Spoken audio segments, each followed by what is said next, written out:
We're on Luke chapter 21. And I'll tell you, this chapter is laid out so well. When they talk about the destruction of the temple here, it's just outstanding. And we're going to go into that in some pretty good detail. Verse 1 of Luke 21, and he looked up and saw the rich putting their gifts into the treasury. Now, according to the Talmud, the treasury is a reference to 13 trumpet-shaped treasure boxes into which money was thrown. They were located in the court of the women in the temple. Verse 2, when he saw a certain poor widow putting in 2 small copper coins. And he said, truly I say to you, this poor widow has put in more than all of them. For they all out of their surplus put into the offering, but she out of her poverty put in all that she had to live on. You know, this woman gave everything she had to service to Elohim. It said she's a widow and she's very poor. Yeshua makes it a point to say how everybody else is given out of their surplus. They have a surplus. Okay? She has nothing. This is a serious violation of the Torah for her to be in this way. Okay? It would also appear that this is a rebuke of those who were in charge of the money given also. This was, all in all, yes, this woman, wonderful, but this was a rebuke. I don't think that should be, you mistake that at all. That should not happen.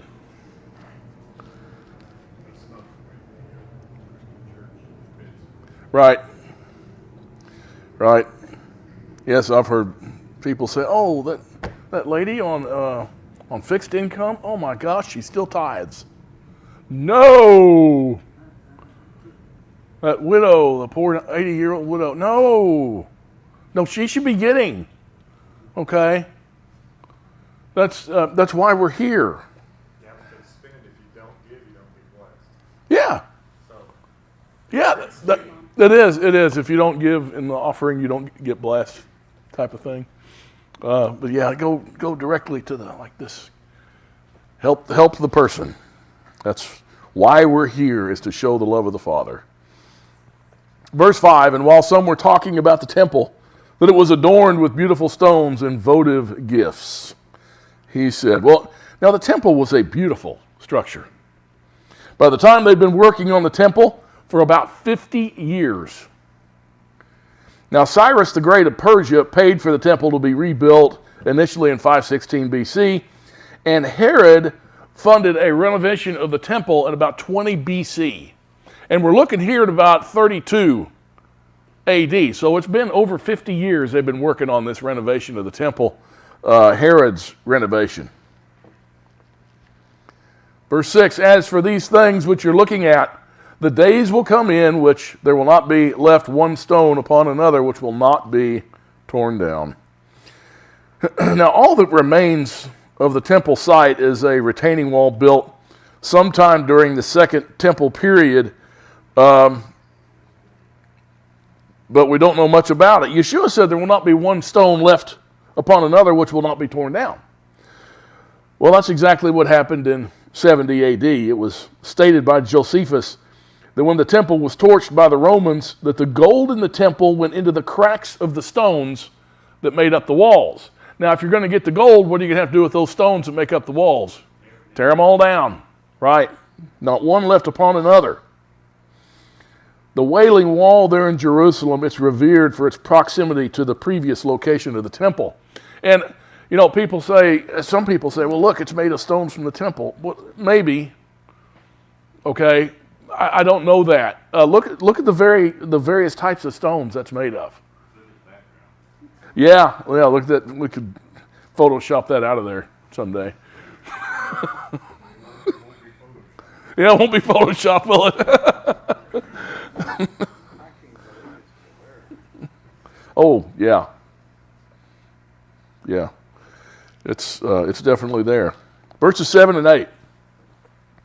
And they questioned him, saying, Teacher, when therefore will these things be? And what will be the sign when these things are about to take place? And he said, see to it that you're not misled, for many will come in my name saying, I am he. The time is at hand, do not go after them. Now,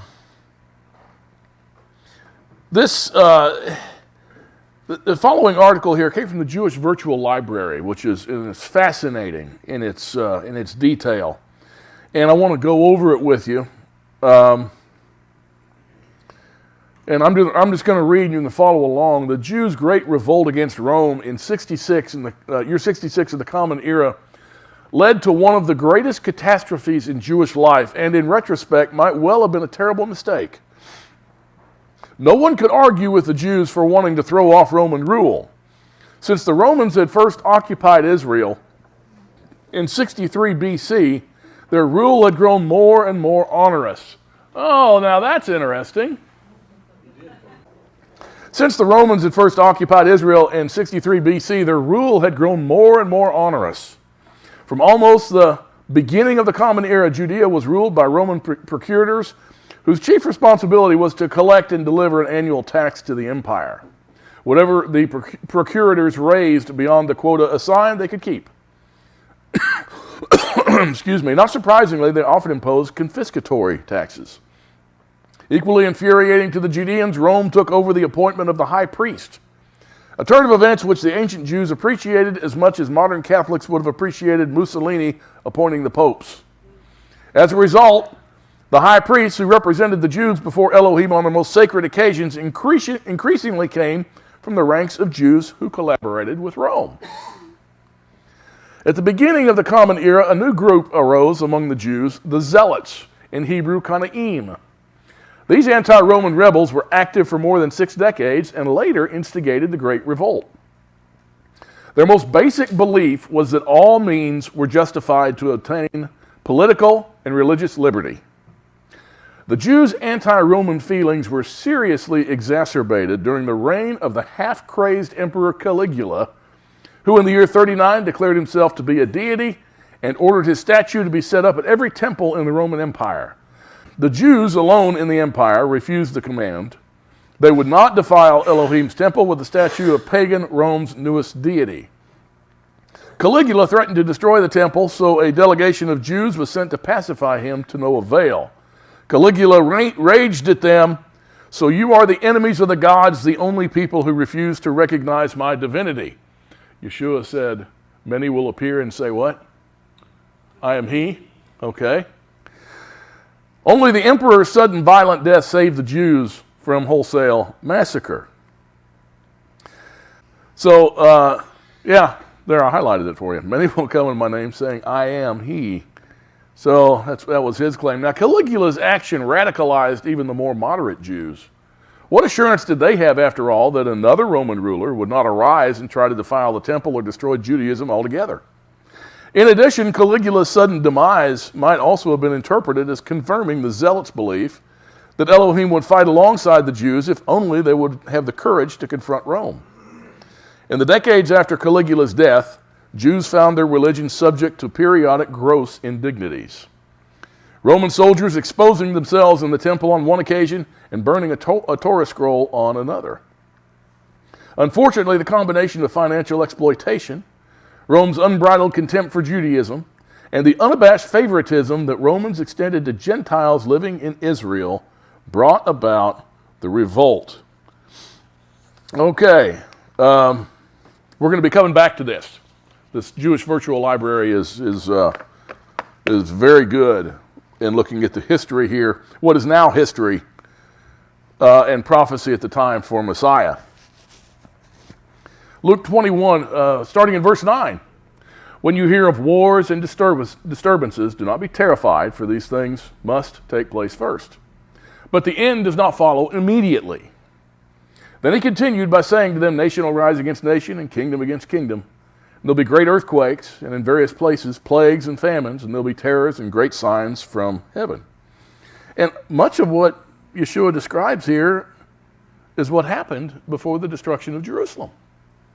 Because that was the only question they asked. Luke focuses on the destruction of Jerusalem and the temple. That's what Luke focuses on. Matthew, more on the return of Messiah and Mark also. But Luke really focuses first on the destruction of the temple here.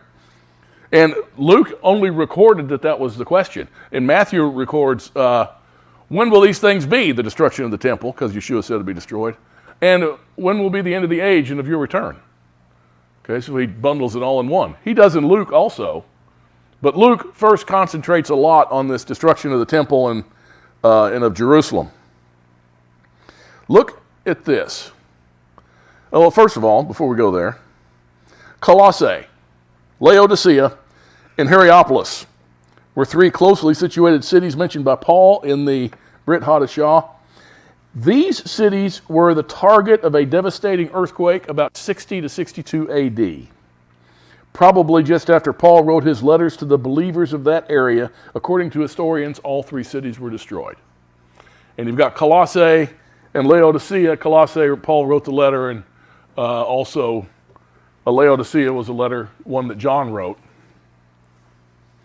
Now, this is, in 62 AD, Pompeii earthquake occurred, and it had an estimated magnitude of between 5 and 6 and a maximum intensity of 9 or 10 on the Mercalli intensity scale. The towns of Pompeii and Herculaneum were severely damaged. The earthquake may have been a precursor to the eruption of Mount Vesuvius in AD 79, which destroyed the same two towns. So when it talks about earthquakes in their areas, this is what he was talking about, at least in my opinion. Now, in the year 66, Florus, the last Roman procurator, stole vast quantities of silver from the temple. The outraged Jewish masses rioted and wiped out the small Roman garrison stationed in Jerusalem. Cestius Gallus, the Roman ruler in neighboring Syria, sent in a larger force of soldiers, but the Jewish insurgents routed them as well.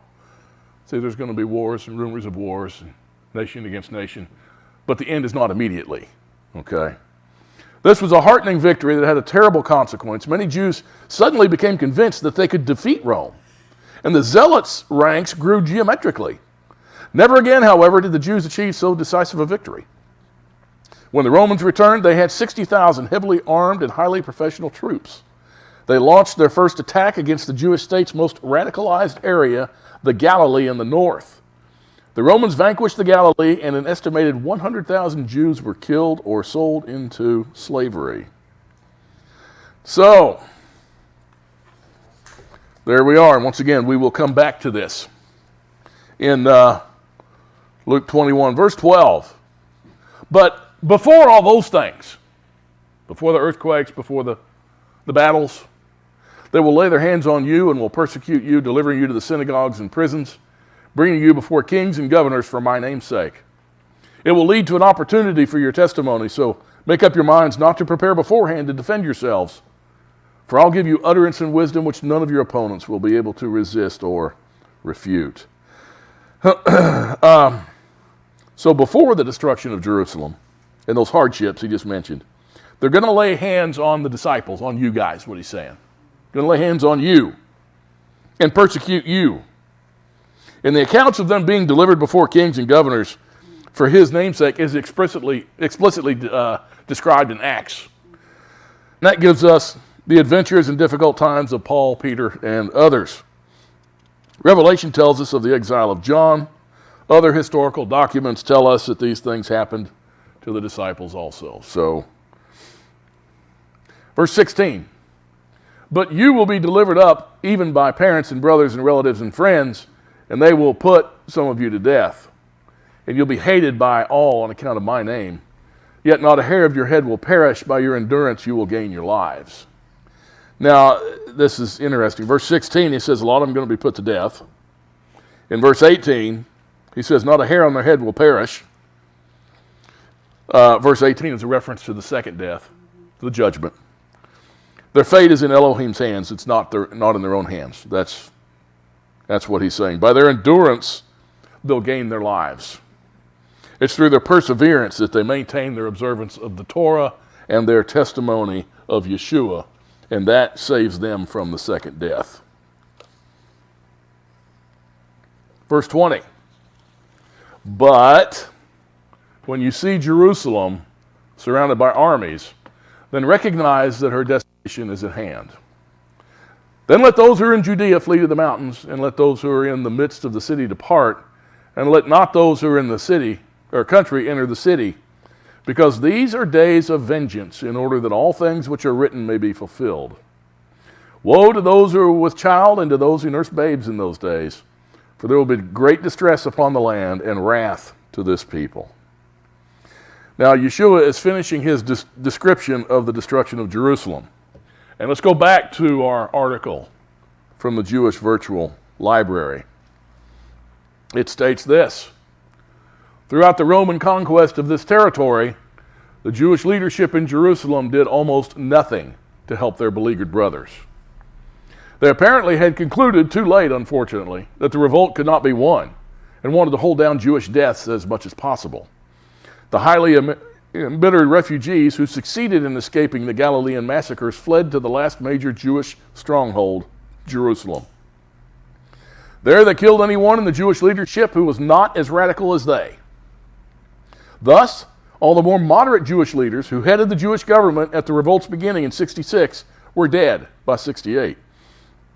And not one died at the hands of a Roman. All were killed by fellow Jews. The scene was now set for the revolt's final catastrophe. Outside Jerusalem, Roman troops prepared to besiege the city. Inside the city, the Jews were engaged in a suicidal civil war. In later generations, the rabbis hyperbolically declared that the revolt's failure and the temple's destruction was due not to Roman military superiority, but to causeless hatred, sinat kinam, among the Jews. While the Romans would have won the war in any case, the Jewish civil war both hastened their victory and immensely increased the casualties.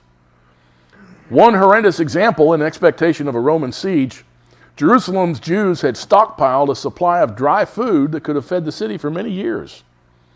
But one of the warring zealot factions burned the entire supply, apparently hoping that destroying this security blanket would compel everyone to participate in the revolt.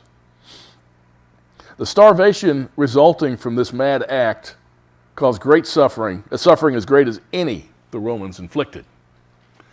Let's see, what did Yeshua say? In various places, plagues and famines. That's what he's talking about. That's what he's talking about. We do know that some of the great figures of ancient Israel opposed the revolt, most notably Rabbi Yochanan ben Zakkai. Since the zealot leaders ordered the execution of anyone advocating surrender to Rome, Rabbi Yochanan arranged for his disciples to smuggle him out of Jerusalem disguised as a corpse. Once safe, he personally surrendered to the Roman general Vespasian, who granted him concessions that allowed Jewish communal life to continue.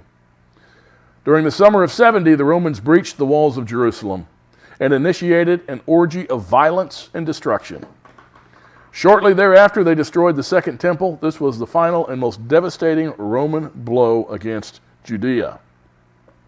It's estimated that as many as 1 million Jews died in the Great Revolt against Rome.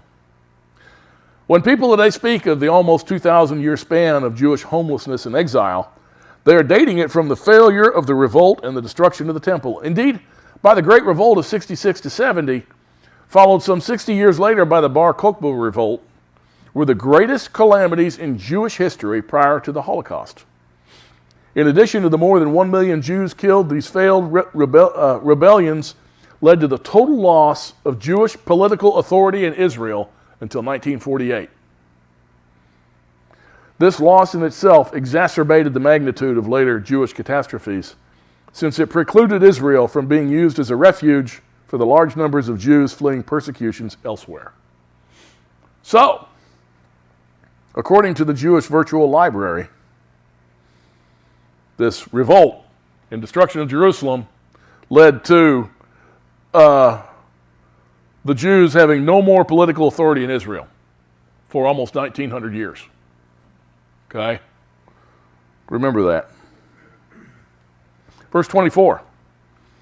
And they will fall by the edge of the sword and will be led captive into all nations. And Jerusalem will be trampled underfoot by the Gentiles until the times of the Gentiles be fulfilled. Interesting. Jerusalem will fall by the edge of the sword. The Judeans were led captive into all the nations. They certainly were. Jerusalem has been trampled underfoot by the Gentiles since then until May 15th, 1948, when Israel became a nation again. And more specifically, June 10th, 1967, when they took Jerusalem back. You see, the time of the Gentiles has been fulfilled in Jerusalem. Yeah. The time of the Gentiles has been fulfilled. What he's speaking of here in Jerusalem. 1967, yeah. Well, is that 1900 years you're talking about? Does it have a beginning date like so-and-so age? Well, no, I'm just going by the dates that are historic. That's all I'm going by here. But Ezekiel prophesied of exactly those two dates as to when they would become a nation again and when they would take Jerusalem back as a city. Verses 25 and 26. And there'll be signs in sun and moon and stars. And upon the earth, dismay among nations, and perplexity at the roaring of the sea and the waves, men fainting from fear and the expectation of things which are coming upon the world, for the powers of the heavens will be shaken. All righty here. After the time of the Gentiles is fulfilled, after what we know is now 1967, these things are going to happen. He's saying these things in sequence. Yeshua says there'll be signs in the sun, moon, and stars. What's that mean? Israel. There'll be signs in Israel. That's a direct reference to Israel. Signs in the sun, moon, and stars. In Genesis 37, verses 9 and 10, now he still had another dream and related it to his brothers and said, Lo, I have had still another dream, and behold, the sun and the moon and 11 stars were bowing down to me. And he related it to his father and to his brothers, and his father rebuked him and said to him, What is this dream that you've had? Shall I and your mother and your brothers actually come to bow ourselves down before you to the ground? Jacob realized that Joseph's dream was a reference to him and his family. Isaiah 42, verse 6. I'm Yahweh, I've called you in righteousness. I will also hold you by the hand and watch over you, and I will appoint you as a covenant to the people, as a light to the nations. Philippians 2, verse 15. So that you may prove yourselves to be blameless and innocent, children of Elohim, above reproach in the midst of a crooked and perverse generation, among whom you appear as lights in the world. And Abraham was told his descendants would be like what? Stars in the sky. Okay? Yeah. Yeah.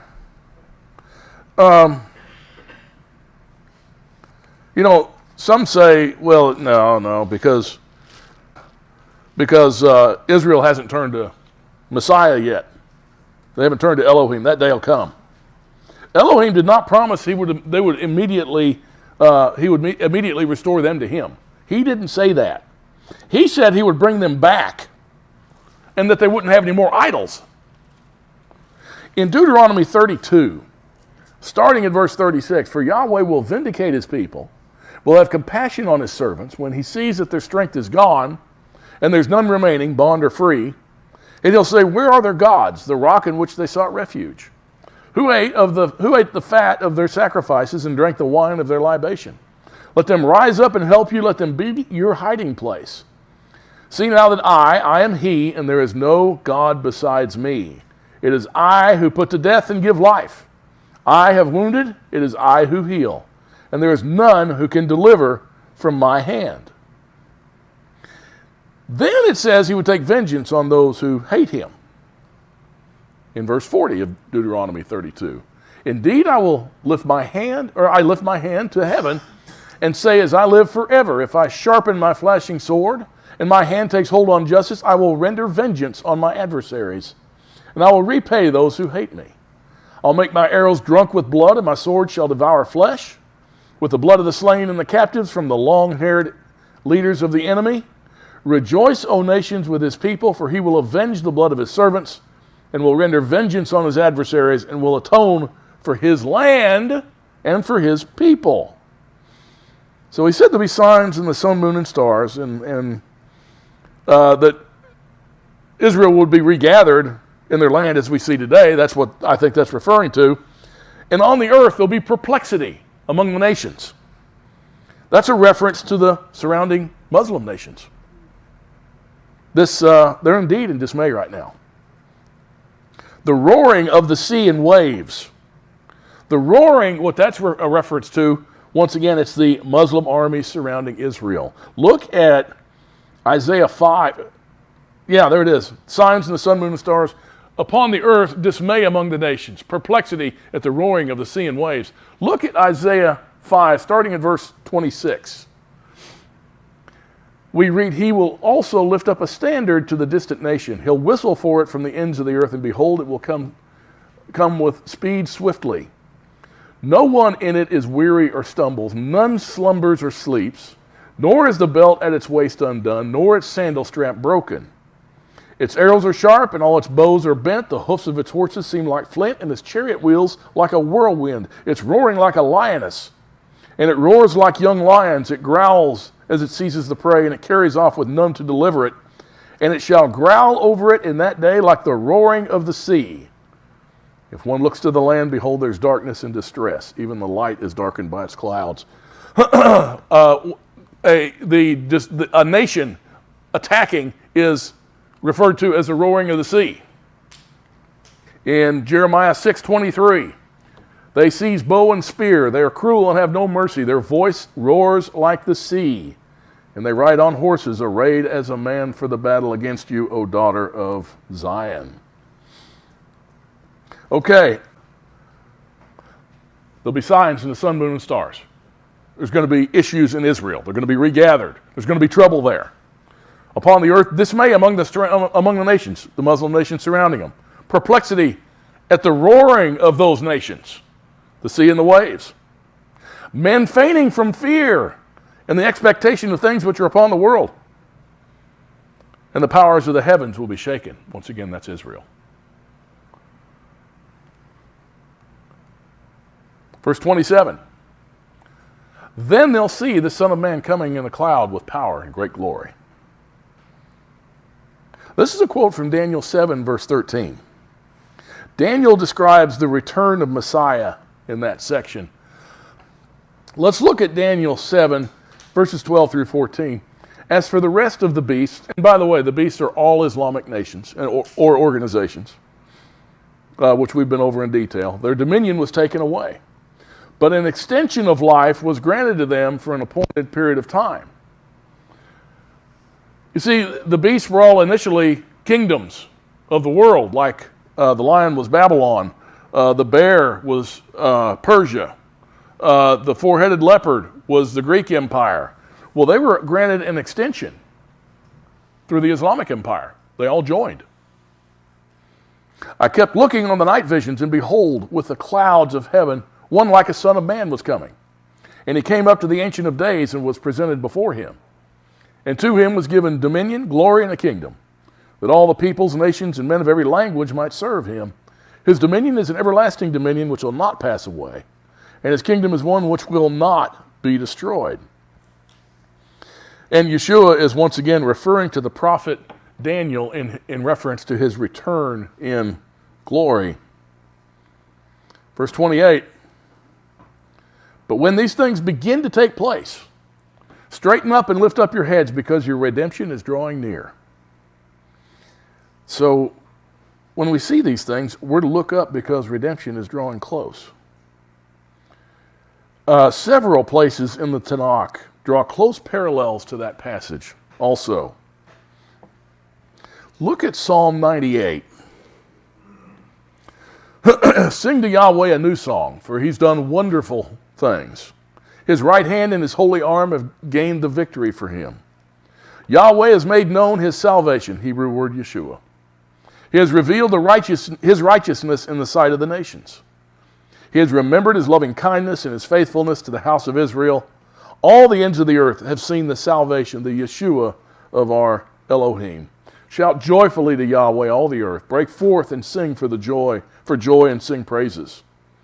Sing praises to Yahweh with the lyre and the sound of the melody. With trumpets and the sound of the horn, shout joyfully before the King, Yahweh. Let the sea roar, the reference to the armies, and all it contains, the world and those who dwell in it.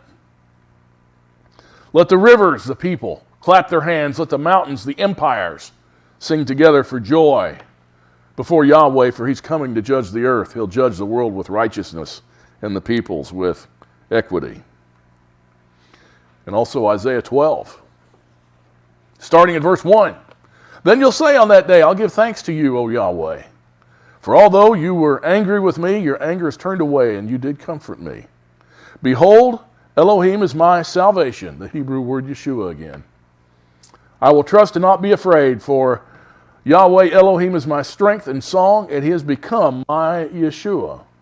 Therefore you will joyously drink water from the springs of salvation. And that's the word Yeshua again. And in that day you'll say, give thanks to Yahweh, call on his name, make known his deeds among the peoples, make them remember that his name is exalted. Praise Yahweh in song, for he's done excellent things. Let this be known throughout the earth. Cry aloud and shout for joy, O inhabitant of Zion, for great in your midst is the Holy One of Israel. Let's look at one more section in Isaiah 25.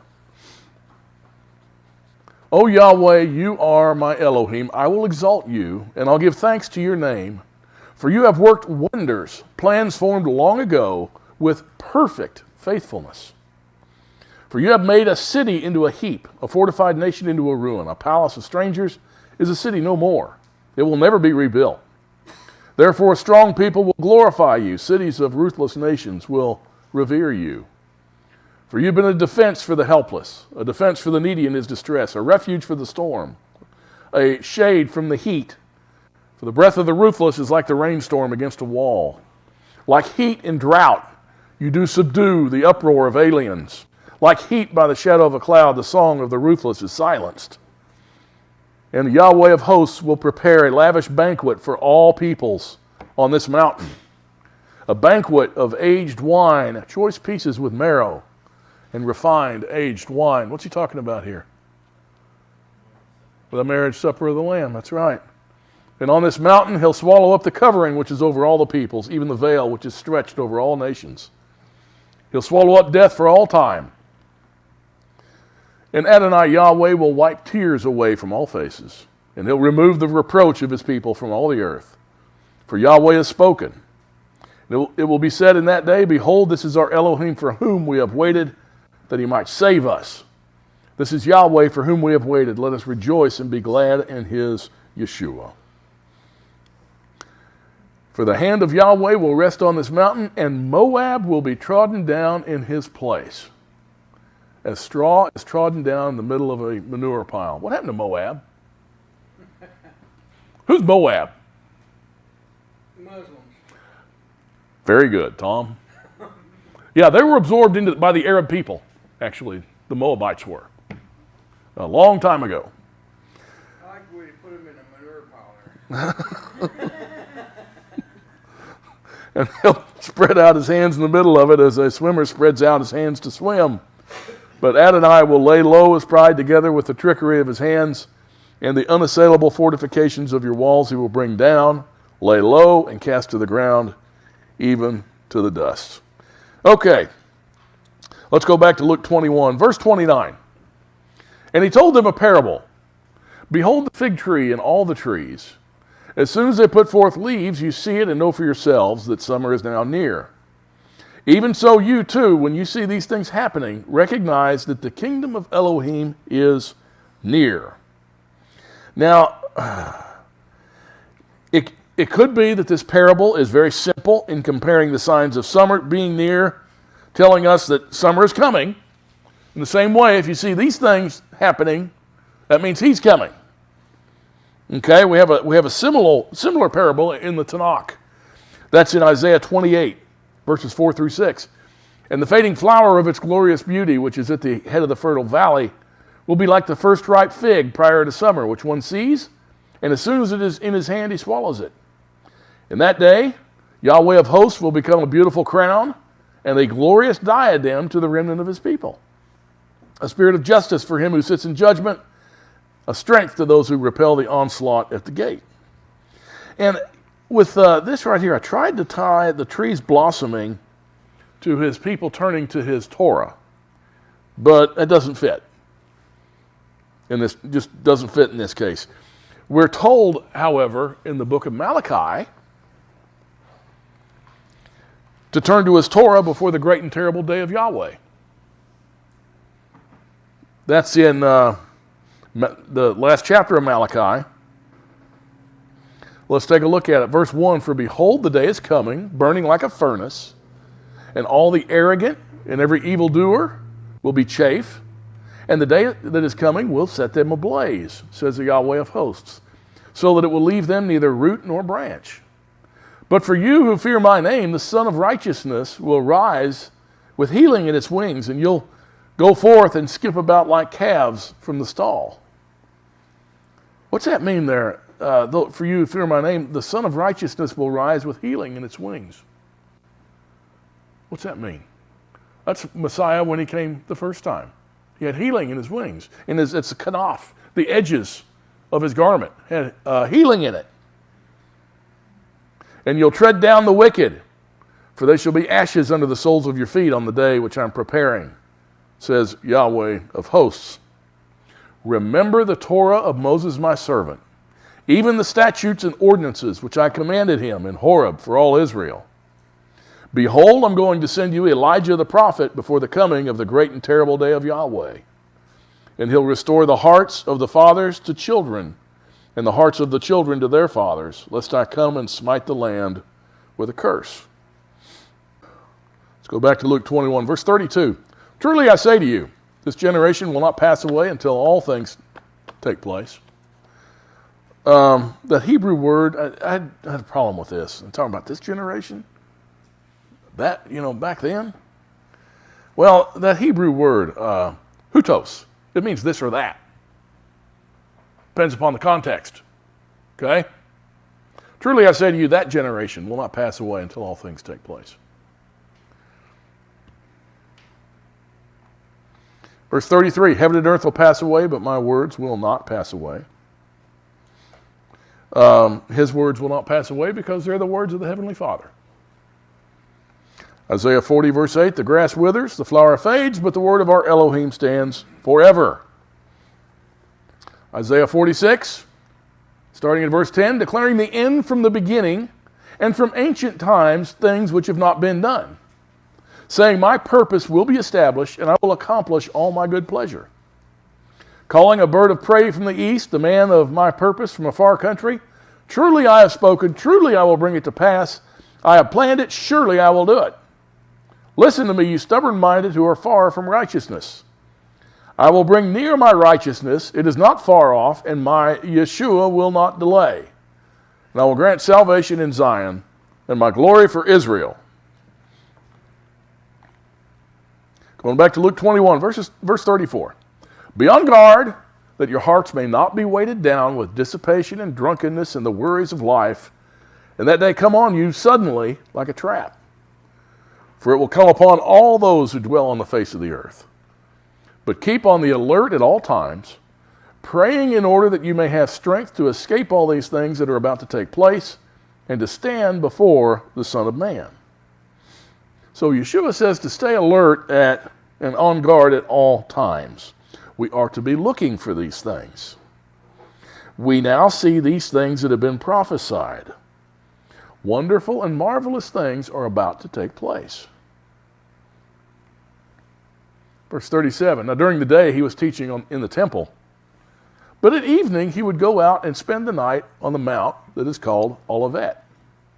And all the people would get up early in the morning to come to him in the temple to listen to him. So he was in the temple during the day, which was the place he was speaking of, place that's going to be destroyed, okay, that he prophesied about, which Daniel's first 69 weeks said that would happen too. Okay? Why did he go to the Mount of Olives at night? What? Okay. Maybe even more than that. Could have gone any place to be by himself, to be with the Father. When he comes back, where's he going to be? That's where he's coming back to. That's where he left from. That's where he's coming back. Look at Zechariah 14. Starting in verse 1. Behold, the day is coming for Yahweh when the spoil taken from you will be divided among you. For I will gather all the nations against Jerusalem to battle. Let's talk about all the Muslim nations surrounding them. The city will be captured, Jerusalem. The houses plundered, the women ravished, and half the city exiled. Well, that has Islam written all over it. But the rest of the people will not be cut off from the city. Then Yahweh will go forth and fight against those nations as when he fights on the day of battle. In that day, his feet will stand on the Mount of Olives. See, I find this interesting, people that reject Messiah, the God is not a man people, okay? God is not a man. God is not a man. Well, are you saying he cannot manifest himself as a man? That'd be impossible, wouldn't it? Even he can't do that, right? He wants to. Okay? So what the God is not a man people are saying is that God has feet. Isn't that what they're saying? That's what they're saying. That's a manifestation of him that will stand on the Mount of Olives, which is in front of Jerusalem on the east, and the Mount of Olives will be split in its middle from east to west by a very large valley. So half of the mountain will move toward the north, the other half toward the south. And you'll flee by the valley of my mountains, for the valley of the mountains will reach to Azel. Yes, you'll flee just as you fled before the earthquake in the days of Uzziah, king of Judah. Then Yahweh, my Elohim, will come, and all the holy ones with him. That's why Paul wrote, we meet him in the air, because the resurrection happens and we come down with him on the Mount of Olives. It'll come about in that day, there'll be no light. The luminaries will dwindle. What does that mean? Israel's in trouble. Okay? And it'll be a unique day which is known to Yahweh, neither day nor night, but it will come about that at the evening time there will be light. And it'll come about in that day that the living waters will flow out of Jerusalem. What's the living waters represent? Spirit of the Father. That's the spirit of the breath of the Father. Half of them toward the eastern sea, the other half toward the western sea. It will be in summer as well as in winter. And Yahweh will be king over all the earth. In that day Yahweh will be the only one, and his name the only one. All of the land will be changed into a plain from Geba to Rimmon, south of Jerusalem. But Jerusalem will rise and remain on its site from Benjamin's gate as far as the place of the first gate to the corner gate, and from the tower of Hananel to the king's wine presses, and the people will live in it. There'll be no more curse, for Jerusalem will dwell in security. Now this will be the plague with which Yahweh will strike all the peoples who have gone to war against Jerusalem. Their flesh will rot while they stand on their feet, their eyes will rot in their sockets, and their tongue will rot in their mouth. It'll come about in that day that a great panic from Yahweh will fall on them. They'll seize one another's hand, and the hand of one will be lifted against the hand of another. Interesting thing about Islam is the infighting, isn't it? It's just inherent in what they do. They hate their enemies almost as much as they hate each other. And Judah will also fight at Jerusalem, and the wealth of all the surrounding nations will be gathered, gold and silver and garments in great abundance. So also like this plague will be the plague on the horse, the mule, the camel, the donkey, and all the cattle that will be in those camps. Then it'll come about that any who are left of all the nations that went against Jerusalem will go up from year to year to worship the King, the Yahweh of hosts, and to celebrate the Feast of Booths, Sukkot. Now, this is why I say there's still going to be a world going on. Okay? When he returns and his people are resurrected, there's still going to be a world going on. It'll be that whichever of the families of the earth does not go up to Jerusalem to worship the King, the Yahweh of hosts, there'll be no rain on them.